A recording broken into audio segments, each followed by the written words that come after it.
जय हिंद स्टूडेंट। आज हम एक और इम्पॉर्टेंट क्वेश्चन आपके सामने लेके आए हैं जो आपके बोर्ड एग्जाम में पूछे जाने की पॉसिबिलिटी है।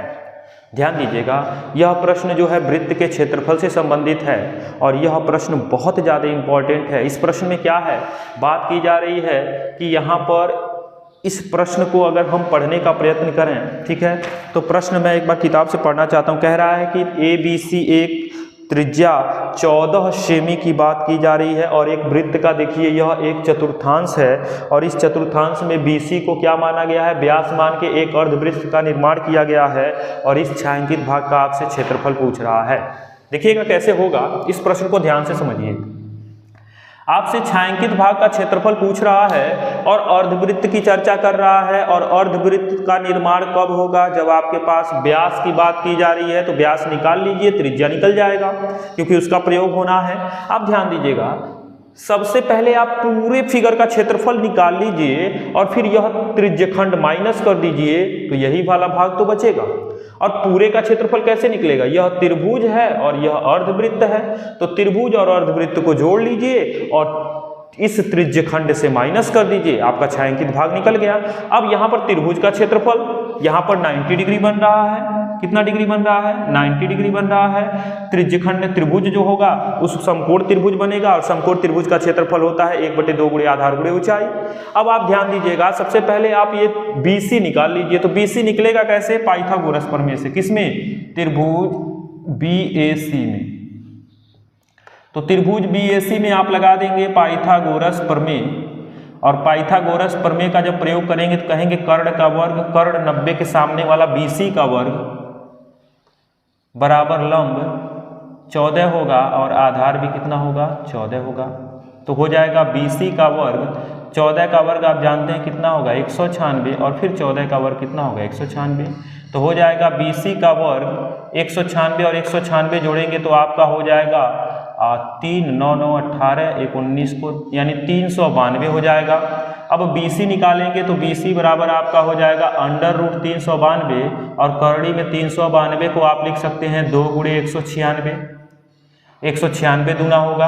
आप अगर गुणा कर लें, क्योंकि 196 गुणा किए हैं तो 2 छके 12 को 2 हासिले, 2 9 18 19 को 9 हासिले, 2 एकम 2 1 3। अब यहाँ पर 196 बाहर आ जाएगा, 14 बन जाएगा। BC बराबर आपका 14 और कौड़ी में 2 रह जाएगा। यह सेंटीमीटर में है तो सेंटीमीटर में, और BC आपका व्यास है तो आपको क्या निकालना है, त्रिज्या निकालना है, यही निकालना है। और त्रिज्या आप निकालेंगे कैसे, त्रिज्या जो होता है व्यास का आधा, तो R निकालेंगे तो व्यास का आधा कर दीजिए तो 14 करड़ी में 2 का आधा कर देंगे तो हो जाएगा 7 करड़ी में 2 सेंटीमीटर निकल गया। अब छायांकित भाग जैसे हमने बताया, इस छायांकित भाग का क्षेत्रफल निकालना है तो त्रिभुज के क्षेत्रफल और अर्धवृत्त के क्षेत्रफल को जोड़ दीजिए और त्रिज्यखंड के क्षेत्रफल को माइनस कर दीजिए, यही बच जाएगा। देखिए कैसे लिखेंगे छायांकित भाग का क्षेत्रफल। छायांकित भाग का क्षेत्रफल बराबर, हमने कहा त्रिभुज का क्षेत्रफल यानी त्रिभुज BAC का क्षेत्रफल और प्लस अर्धवृत्त का क्षेत्रफल, अर्धवृत्त का क्षेत्रफल जोड़ दें और त्रिज्यखंड का क्षेत्रफल माइनस कर दीजिए, माइनस त्रिज्यखंड का क्षेत्रफल माइनस कर दीजिए।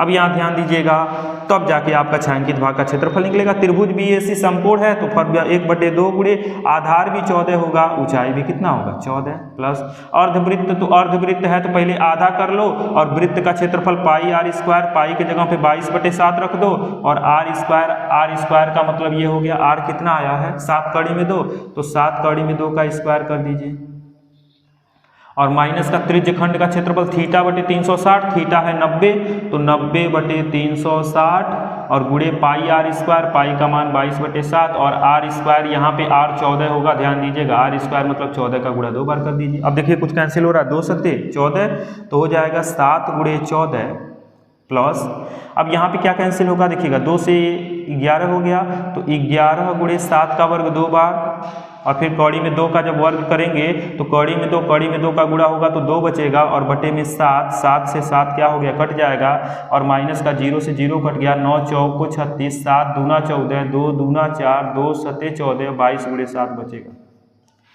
अब यहाँ पे देखिए 14 सतह होता है 98 और प्लस इधर गुणा कर दी 7 दूना 14 कम 14 को 4 हासिल 1 और 14 कम 14 1 15 154 और माइनस 2 सतह 14 को 4 हासिल 1 2 सतह 14 1 15। अब 154 कैंसिल हो जाएगा तो आपका बच जाएगा 98 सेंटीमीटर स्क्वायर। यही आपका छायांकित भाग का क्या हो जाएगा, क्षेत्रफल हो जाएगा, जो कि बहुत ज़बरदस्त और बहुत ज़्यादा इंपॉर्टेंट क्वेश्चन था।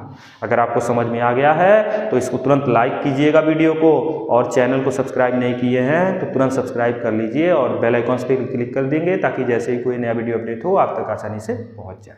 Thank you so much for watching my YouTube channel. इसको आप बेहतर तरीके से नोट कर लें और समझ लें।